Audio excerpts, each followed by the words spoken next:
तो जमीयत उलमा हिंद का तो वहाँ कोई आदमी लीडरशिप में से मुझे दिखाई नहीं दिया। अलबत्ता इश्तहारात जो अखबारात में आए उसको देख के ऐसा लगता है कि जमीयत की लीडरशिप ने ये इंडिया देने की कोशिश की है कि भाई इस मुल्क में हम भी रहते हैं। तो ये याद रखा जाए, इसे कहीं कोई, अब राब्ता आलम इस्लाम तो बहुत बड़ा इदारा है, उसके सेक्रेटरी जनरल बड़ी शख्सियत है आलम इस्लाम की, तो वो आई हैं और जमीयत को उसमें मदऊ नहीं है, या तो वो इश्तहार दे के बता रहे हैं कि तवज्जो मरकूज कर रहे हैं कि हम भी मौजूद हैं, जब मुल्क में वापस जाएँ तो हमें याद रखें। इसके अलावा तो कोई और मकसद लगता नहीं है। लेकिन मुसलमानों को भी बहुत से खदशात हैं यूसीसी को लेके, तो उन्हें ऐसा लग रहा है कि राब्ता आलम इस्लाम के सेक्रेटरी जनरल अगर दिल्ली आके खिताब कर रहे हैं आवाम से, तो शायद वो यूसीसी के लिए मुसलमानों को मनाने के लिए आए होंगे, लेकिन दरअसल ऐसा नहीं है। ये तो दरअसल एक जवाब आ गज़ल है, और ये वो मामला है कि जब मोदी जी के सामने वाइट हाउस में प्रेसिडेंट जो बाइडेन और मोदी जी के सामने एक प्रेस रिपोर्टर ने ये सवाल उठाया कि हिंदुस्तान में मुसलमानों को बहुत परेशान किया जा रहा है और वहाँ आप कैसे उसको टैकल करेंगे, तो दरअसल तो वहाँ यूनाइटेड स्टेट्स की पूरी अपोजिशन वहाँ मुतालबा कर रही थी कि इस मामले पे मोदी जी से सवाल किया जाना चाहिए, जो बाइडेन सवाल पूछे। लेकिन जाहिर है कि प्रोटोकॉल नहीं है ना इस तरह के सवाल पूछने का। तो रिलीजियस फ्रीडम में इंडिया का ग्राफ बहुत नीचे गिरा है, ह्यूमन राइट्स में इंडिया का ग्राफ बहुत नीचे गिरा है। ये बात वहाँ उस वक्त चली जब वज़ीर आज़म वहाँ दौरे पे थे, तो वो तो जब इवेंट मैनेजमेंट की जो टीम है मोदी जी की, वो वहाँ इवेंट मैनेजमेंट में लगी रही, और वाइट हाउस जो है इस सवाल को लेके जो दबाव बन रहा था वहाँ पर अमरीकी कांग्रेस का, उस दबाव को कैसे फ्यूट किया जाए उसके लिए उन्होंने प्लान किया कि एक सहाफ़ी को, दो ही सहाफ़ियों को सवाल करने की इजाज़त दी गई इतनी बड़ी इंटरनेशनल प्रेस कॉन्फ्रेंस में, और वहाँ पर सिर्फ दो सहाफ़ी चुने और उसमें से वो सहाफ़ी चुना जिसको ये सवाल करना था। तो ये एक मीडिया मैनेजमेंट था वाइट हाउस का कि अमरीकी सदर के सामने इंटरनेशनल प्रेस की मौजूदगी में, सारी दुनिया के सामने लाइव चलती प्रेस कॉन्फ्रेंस में इंडियन प्राइम मिनिस्टर से ये सवाल पूछा गया कि यहाँ पर आपके मुल्क में मुसलमान परेशान है, आप क्या कर रहे हैं, और मोदी जी को पानी पीना पड़ गया। ये तो सबको मालूम है कि तभी उठा के उन्होंने पानी का गिलास उठा लिया।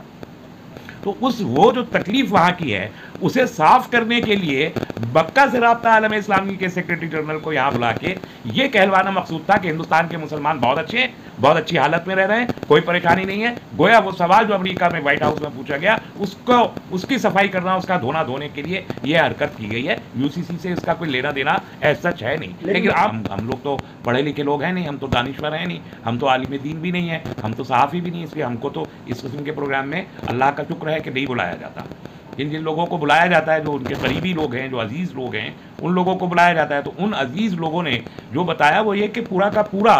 नेशनल सिक्योरिटी एडवाइज़र साहब के ज़ेरे एहतमाम तमाम है, बम्बई से, हैदराबाद से, बेंगलोर से लोगों को हवाई जहाज़ के टिकट दे के बुलाया गया है, जो उलमा हैं और जो दानिश्वर हैं और जो सहाफ़ी हैं और जो सोशल एक्टिविस्ट हैं, इस किस्म के लोगों को बाकायदा टिकट, जहाज़ के टिकट दे के सैकड़ों लोगों को इतनी लेविश कल दोपहर को दावत की गई। उसके बाद रात में ओबराय में दावत हुई। आज विवेकानंद इंटरनेशनल फाउंडेशन जो अजीत डोभाल साहब जिसके फाउंडर हैं, वहाँ पर उनका लेक्चर है हम आहंगी, मज़ाहिब की हम आहंगी पे, तो वो उनके मेहमान हैं एक्चुअली। तो जमीयत उलमा हिंद का तो वहाँ कोई आदमी लीडरशिप में से मुझे दिखाई नहीं दिया। अलबत्ता इश्तहारात जो अखबारात में आए उसको देख के ऐसा लगता है कि जमीयत की लीडरशिप ने ये इंडिया देने की कोशिश की है कि भाई इस मुल्क में हम भी रहते हैं। तो ये याद रखा जाए, इसे कहीं कोई, अब राब्ता आलम इस्लाम तो बहुत बड़ा इदारा है, उसके सेक्रेटरी जनरल बहुत बड़ी शख्सियत हैं, जाहिर है इसमें कोई दो राय नहीं कि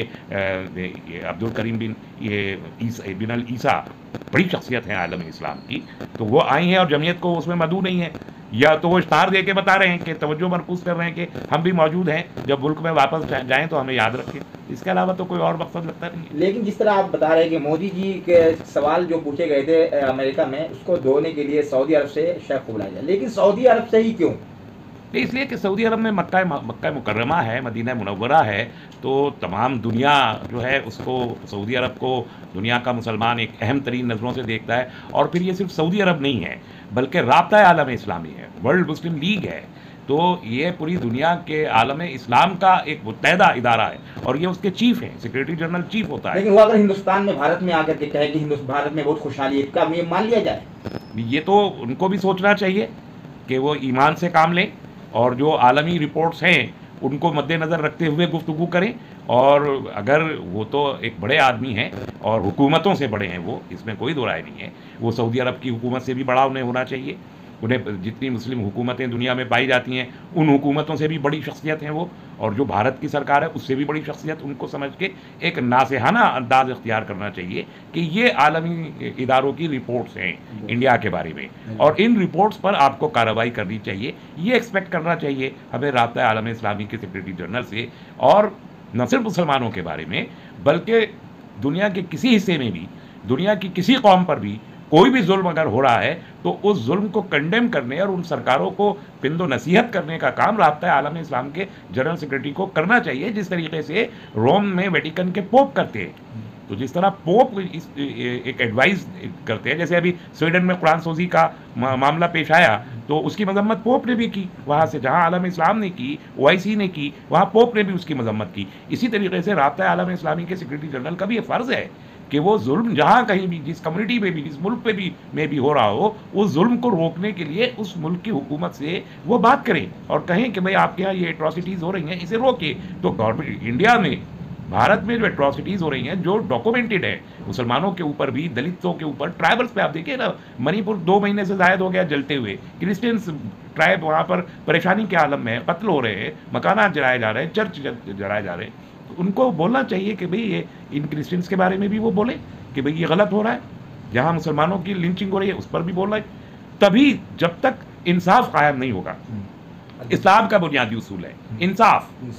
अदल का क़याम जब तक नहीं होगा तब तक अमन कायम नहीं हो सकता। इंसाफ के बगैर अमन की तवक्को नहीं की जा सकती। तो कोई भी शख्स जो इस्लामी शख्सियत है उसकी पहली जिम्मेदारी है सारी दुनिया, हर कौम के लिए, हर मज़हब वाले के लिए, कि वो इंसाफ का मुतालबा करें,